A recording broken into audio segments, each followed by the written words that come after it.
track to find solutions. Go! The prologue start was just off the Masiru bypass with a finish at Matseng, a challenging 40 kilometers away. The prologue determines the start position for the next day's racing proper and is all important, especially for those drivers who don't like dust. 4, 3, 2, For the Motorite lads, SA champ Evan Hutchison and Achim Bergman, it was a fast start on their way to a spectacular show of team strength and speed. 1. Ralph Pitchford and driver Duncan Foss were fifth on the championship log and needed a good result.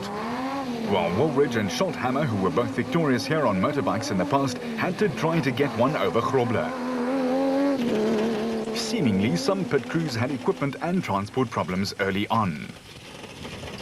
But the biggest problem would be the unseasonal rain, which left treacherous and muddy parts on the route. Nevertheless, the Motorite boys were going at it hammer and tongs. Hutchison won Class B in 2005 and he was hoping to repeat that feat in Class A this year.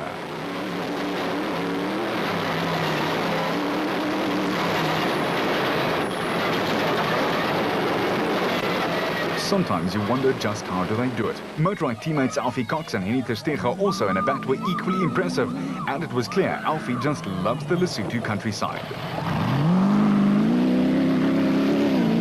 The third Motorite bat was being piloted by Brandon Harkis. He won the first race of the season in Darling, and he too was hoping to repeat what he did in the Western Cape.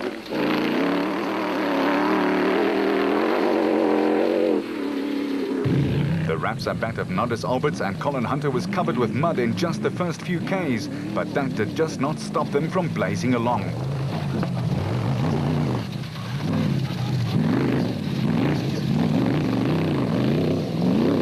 Normally, Gary Bertolt and Henry Castaigne's Atlas Copco is yellow. With so much mud this time, you couldn't tell. At least the guy in the orange shirt enjoyed it. The terrain on the Lesotho Highlands is challenging to say the least, and you just have to take a look at how hard the car's suspension and shock absorbers work here to crest this hill. Marsh working very hard. And to top that off, the dust in between the lower regions where the mud was lying in wait was thick and made navigating very difficult.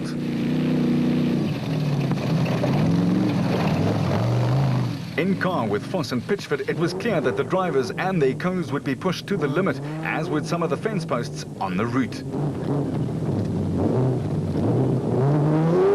Up front of him, he was catching Hannes Grobler, who had wrong slotted, so the pole didn't stand a chance.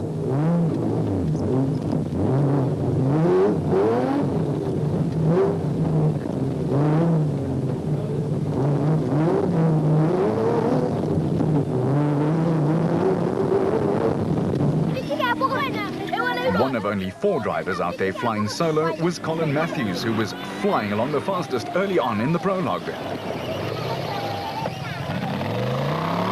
For Mark Cronje, Chris Birkin, his nav is a calming influence. Let's listen in and find out why. And left again.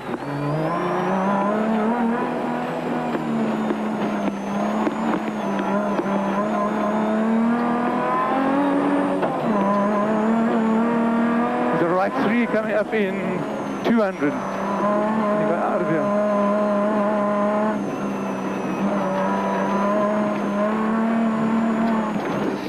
Impressive, and so was Variawa, with his co-driver VZ van Sail, who were 8th fastest through the checkpoint in the special vehicle class.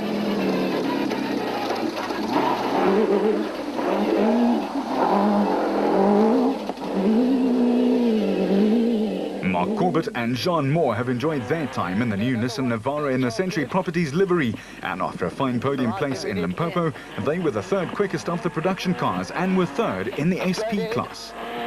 1.5 kilometers straight ahead.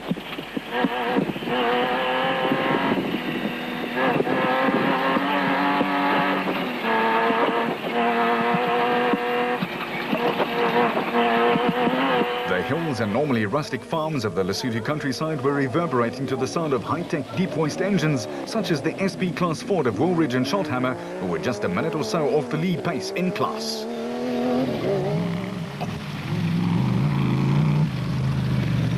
Still, life goes on, shower or no shower.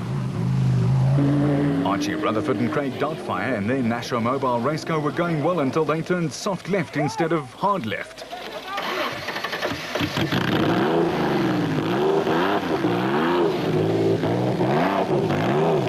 Oh, that left, you meant. John Weir-Smith and Jeff Millett in the Kopanang Hotel Gymco in their first event of the season were just outside of the top 10 in the special vehicle class and were giving a good account of themselves.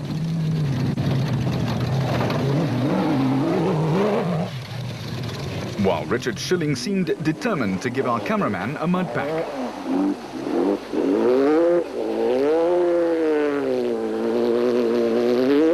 In Class E, the leader Schroeder and his co-driver Ward Huxtable were working things over in their own quiet way.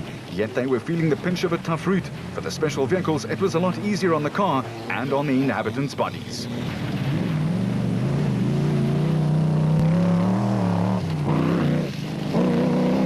Gil Nel and Johan Smallberger in their Bozel Truggy Zarko were just inside the top 10 in Class B.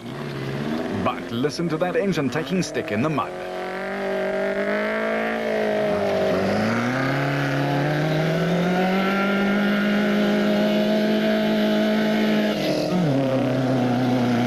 And it was the case throughout the field. The Tyco Trucks outfit with Chris Visser and Jaapie Barnhorst in the Toyota Hilux were the Class D championship leaders and also leading the category out on the road, or rather, off the road. The Weichelts in their Bozel Toyota Hilux were second in the class, only 16 seconds back and pushing hard.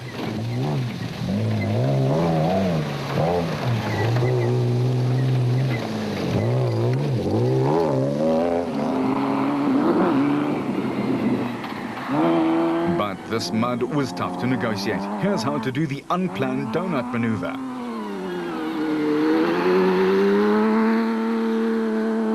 And how to lose a place in the process. Douwe de Boer and actor Ben Creo were the beneficiaries of that little ballet, with Peter Ruthven doing the dancing. Luckily, he did get his own back.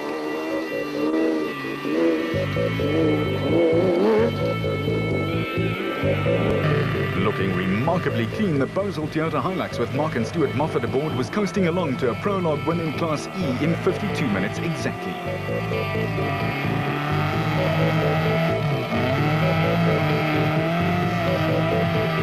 But the men who stopped the clocks the fastest in the production vehicle class was Foss and Pitchford in the proudly South African Nissan Navara, who were exactly 10 ticks better than Cronje and Birkin in the Castrol Toyota. Corbett and Moore were a further 6 seconds adrift. In the special vehicle class, it was a clean sweep for Brandon Harkis and Alex Sally, Hutchison and Bergman, Cox and Tersteege, making it a 1-2-3 for Motorride. What's more, the special vehicles were more than 2.5 minutes faster than the production vehicles. It was tough out there. It's always tough in Lesotho. There's not a place for soft people here, or soft cars. It's going to be a great race tomorrow. It's pretty similar to last year, which I finished second last year by whiskers. I'm prepared and ready to do battle with my teammates first of all in the morning. The racing in the Motorride squad has been very tight all season. Well, all year we've all been breathing down each other's necks, and it's good for our team. You know, we spur each other on, and you go away between races really thinking about how you're going to come out on top of these other two guys. But what about team orders? No, there's no team orders, not yet. Just get out there and yeah, it's although we're in a team, we push hard, and if one guy does well, we're happy for him. For the Ford Cup, it was a tough day at the office. Yeah, today was difficult. It was rough. But it's in the lowlands, so there's a lot of washaways. The rain that we've had it made it quite rough. So we just drive accordingly. I mean, the vehicles can do everything. You just the speed that you're going to traverse the terrain. So we'll look after it, which we did today, and tomorrow we'll see. We'll see if we're going to pick the pace up. Fortunately, it's 3 laps, so we can be in touch all the time and actually see how the race is panning out, and we'll just make our judgment from there. Naim Mosaji and Rayhan Badiana employed some new staff on the TTR racing team, while other teams furiously set about repairing, replacing and generally everything. The prologue may only have been 40 k's long, but it was a big ask to go fast and not break the vehicle at the same time. For Cronje in the Toyota, there was a little bit of everything, and it was a precursor for more of the same. Our route was very, very tough, and lot of holes, ditches, a lot of standing water, exceptional amount of mud. So yeah, it's a very tricky route. I think tomorrow's going to be tough.